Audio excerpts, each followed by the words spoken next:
Hello, this is Yvonne Vissing. I'm an honorary professor for Global Forum for Teacher Education, and I'm delighted to be a part of you and your organization.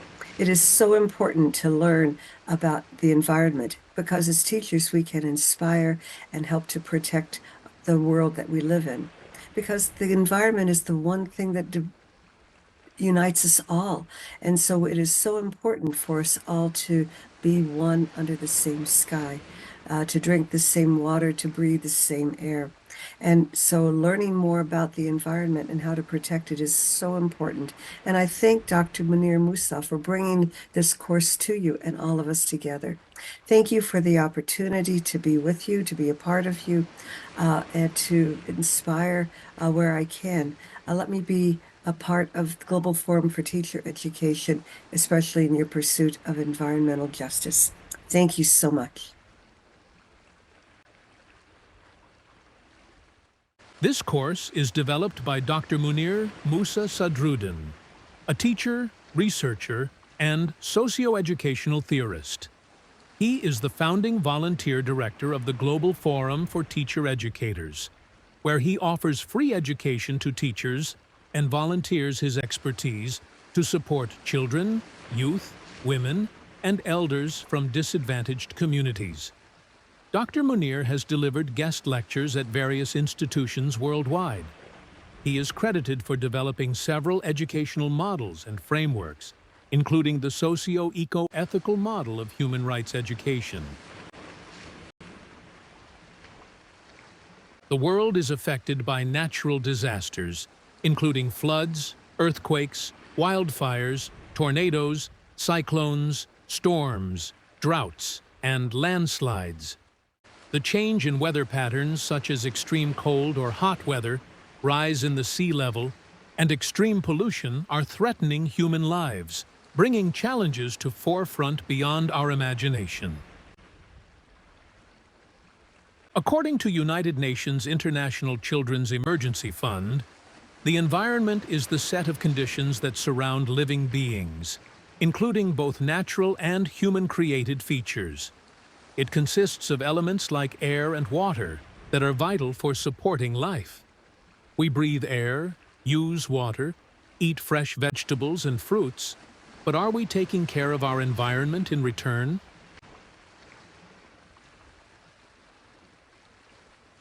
The Millennium Development Goals and the Sustainable Development Goals embraced multidimensional efforts to protect the environment.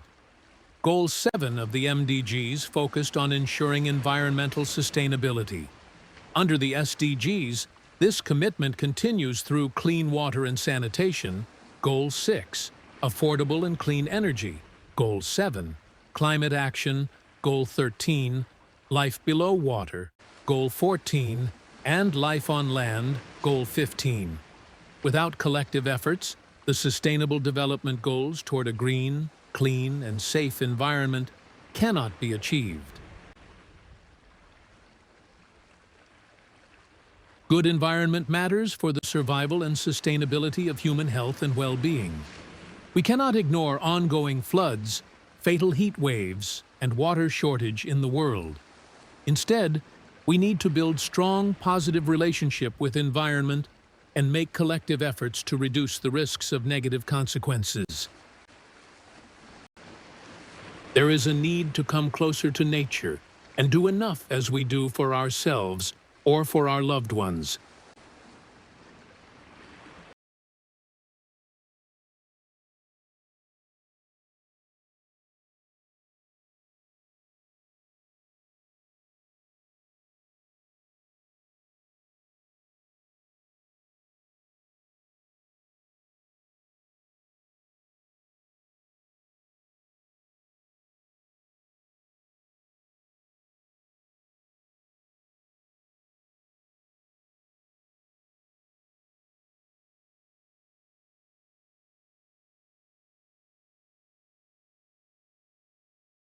This course closely focuses on climate. Climate can be described for different time intervals, such as decades, years, months, or specific dates of the year. Climate change is systematic. and is composed of different variables, such as temperature, pressure, precipitation, or wind. It is a long-term changes in Earth's temperature and weather happening over many years across the world. Air pressure, humidity, temperature, wind speed, and direction are some of the climate components. Let us watch a short video to closely understand the meaning of climate change. Everyone's talking about climate change, but what is our climate, and why is it changing? Our climate is the Earth's normal weather over a very long time. It usually takes hundreds or thousands of years for the climate to change, but recently, our climate has been changing much faster. All these changes make life harder for our plants, animals, and for people around the world. And the biggest cause of climate change is humans, including you and me. When we use fuel like oil and gasoline, or remove forests to make room for cities or farms, we release greenhouse gases into our atmosphere. These greenhouse gases cause our climate to get warmer. Normally, when the heat from the sun warms our planet, some of the heat reflects back into space. But greenhouse gases act like a big blanket, holding some of it in. This extra heat can cause all sorts of problems for our planet, and the plants, animals, and people who live here. Our ice and snow are melting faster. Our oceans are getting warmer and higher, and our weather is becoming more extreme, with more heat waves, heavy rainfalls, and powerful hurricanes. Luckily, many countries around the world are working together to fight climate change. And there are lots of easy ways you and I can help too, like reusing things instead of throwing them out. Instead of driving, ride your bike or take the bus. Use less electricity, and eat food grown closer to home. You and I, we can make a difference. We can fight climate change.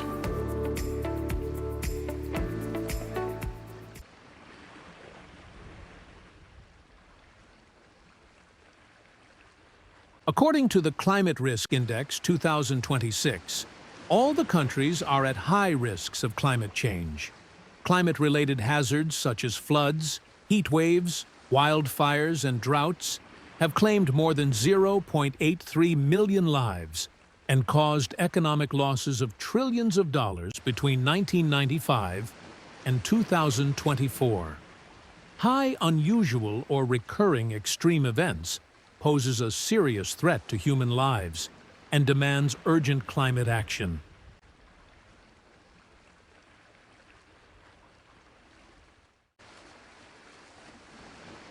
Climate change puts children's lives, health, and well-being at risk. Children, especially those living in marginalized communities, are more affected compared to others. According to UNICEF's Children's Climate Risk Index, 1 billion children face very high risk from climate change. Every year, climate-related disasters disrupt the education of 40 million children, and this number is still increasing. In the last few decades, human activities have been the primary cause of climate change. The widespread use of plastic, deforestation, and the burning of fossil fuels have made it increasingly challenging for the world to address this issue. Impact of climate change includes, but are not limited to, destructive rainfalls and storms, global warming, flooding, water scarcity, health issues, and human displacement. Globally, several initiatives have been taken to support the environment. Here is a list of some of them.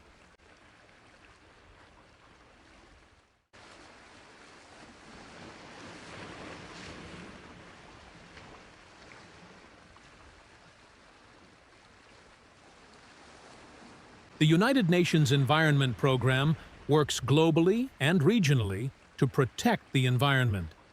It supports governments in shaping environmental policy, promotes sustainable development within the United Nations system, and plays a key role in advancing international environmental law.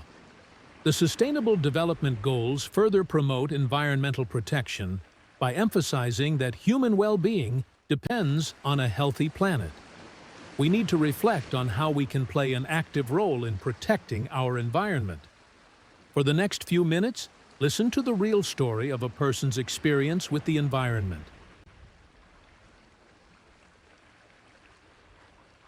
My memories of interacting with the environment during childhood horrify me. I grew up watching people throw litter on the streets and into the sea, wasting water and energy resources, cutting down trees and burning wood and plastic. All these impressions shaped my own careless attitudes towards the environment. As a child, I had a wish to keep indoor plants. At that sensitive age, the strong refusal of my parents further discouraged me to do anything good for the environment. I used to throw trash everywhere, pluck flowers and grass, burn plastic and papers, and waste water resources. How brutal was I to the motherland? I don't blame my young self. I was not aware that my actions were hurting the environment. I learned about cleanliness and basic environmental concepts in school, but no one helped me to understand the importance of environmental values. Pollution started affecting the physical and mental health of my family members, and this is what gradually shaped my pro-environmental behavior. In time, I started advocating environmental and human rights values, such as care, kindness, and responsibility. These values are important to me as a human rights educator because they can help us grow and develop collective sensitivity towards our environment and to shape a better future. In recent times, the world has been badly hit by environmental catastrophes like sporadic heat waves, flash floods, landslides, and the outbreak of disease. People have lost their lives, shelter, and economic resources. It worries me. Humanity is reflected in the act of taking care of nature. It is good to see more young people taking care of the environment. Yet many are still turning a deaf ear to the matter. The environment is pleading for longevity, whispering its suffocation, and requesting us to preserve its sacredness. As an individual, I have started keeping indoor plants, minimized the use of plastic bags, and stopped buying environmentally toxic resources. As a teacher, I now have the opportunity to empower children in the way I wish someone had empowered me when I was a child. I changed my practices because I cannot wait for others to change themselves. It is a reminder to start participating in preserving the beauty of our environment through small acts of kindness. Nature is still kind to us despite brutal human attacks. We should be grateful and start changing our practices for good.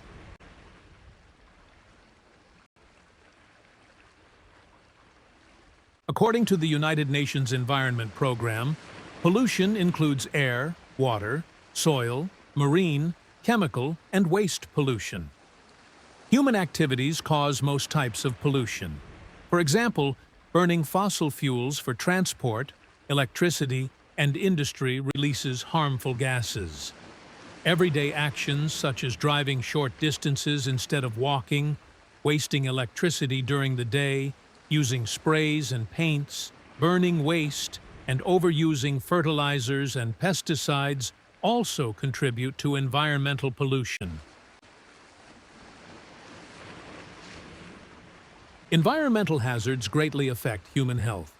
Air pollution can cause breathing, eye, and skin problems. Long-term exposure to polluted air, water, and chemicals can increase the risk of cancer. Unsafe water leads to diseases such as typhoid, cholera, diarrhea, and jaundice, while toxic substances can harm the brain and nervous system. Extreme heat can cause heat stroke, and environmental damage can reduce food availability. Poor environmental conditions can increase mental health problems. Overall, pollution reduces people's quality of life. Tina loves new clothes. She spends a lot of money every month on buying clothing. After a year, she realized she had many clothes she no longer wore. she decided to throw them away. What would be a better suggestion for her? Option A, use the clothes as long as they remain wearable. Option B, swap clothes with friends. Option C, wash, repair, and donate them to people in need. Option D, make creative tote bags and other items from the clothes. Option E, all of the above. The correct answer is option E, all of the above, because it promotes sustainability, helps others, and encourages creativity instead of wasting clothes.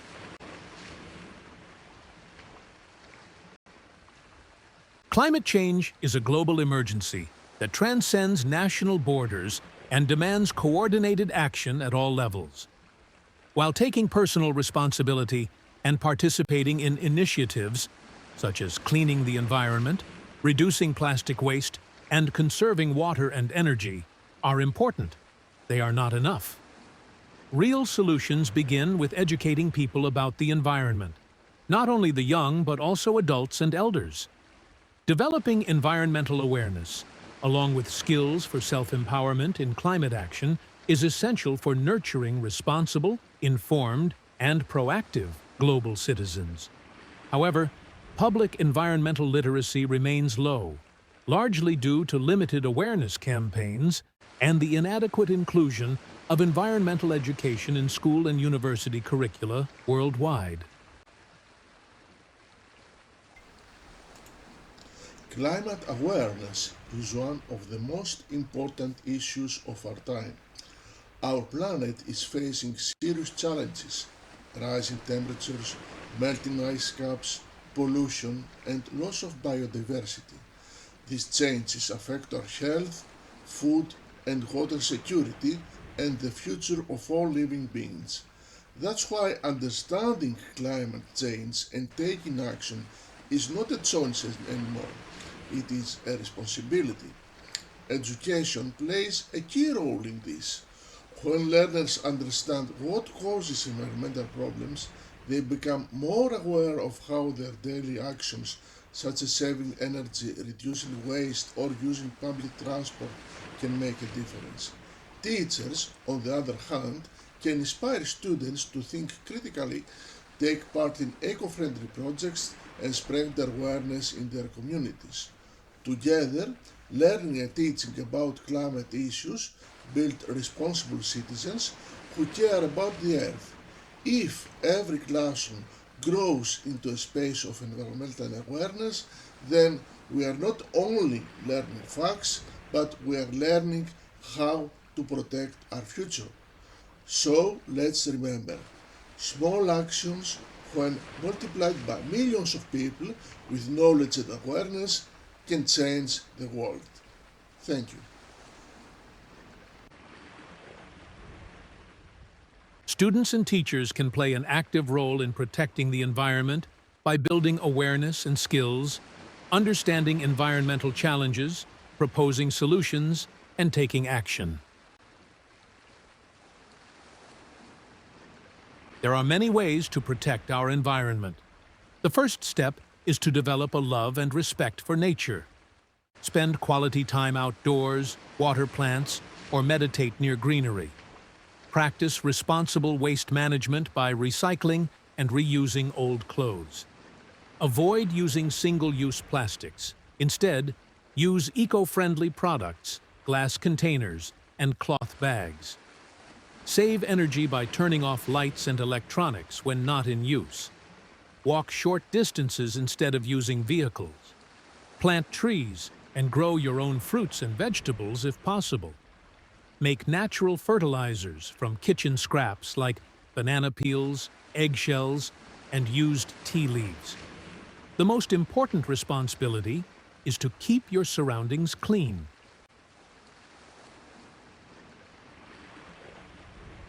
Munir's socio-eco-environmental approach is proposed by Dr. Munir Moosa Sadruddin. It is a conceptual model of environmental education for communities living under environmental emergencies. According to this model, developing environmental literacy programs that support sustainable educational practices should begin with considering socioeconomic elements. A scoping review can help to understand how the sociocultural and political geography of ABC country shapes the ways people interact with each other and their environments. Once this initial understanding has been established, we need to explore the socio-psychological trauma and healing mechanisms through the lens of local people. This involves 1. Examining the mental health challenges faced by learners during man-made disasters and environmental catastrophes. 2. Resources, platforms availability. 3. How these resources and platforms contribute to their well-being. 4. Existing gaps. A range of strategies can be employed for this purpose, including ethnography, interviews, drawing, and photo voice. The next step is to check the current state of environmental literacy through a desk review and content analysis, followed by behavioral mapping. This involves assessing the existing knowledge, skills, and attitudes related to environmental issues, and exploring ecological identity and environmental practices. To develop a contextual course on environmental literacy, a design thinking approach that integrates empathy mapping and ethnography should be employed. This will enable the identification of sociocultural, educational, and environmental challenges from the perspective of the actual participants who will benefit from the course. Additionally, it is important to shift away from anthropocentrism towards ecocentrism when drafting a course. Overall, the process of developing environmental literacy programs that support sustainable educational practice should start with an understanding of socioeconomic elements, followed by exploring the socio-psychological trauma and healing mechanisms experienced by the community. Many creative methods can help educators to address environmental issues. Listening to and sharing stories offer unique learning opportunities for listeners and the storytellers. Art is another powerful medium of expression. Building a community of people who engage in environmentally friendly activities, such as recycling and gardening. When learners are encouraged to imagine environmental problems and propose solutions, they can articulate challenges clearly and generate innovative ideas.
I love environment.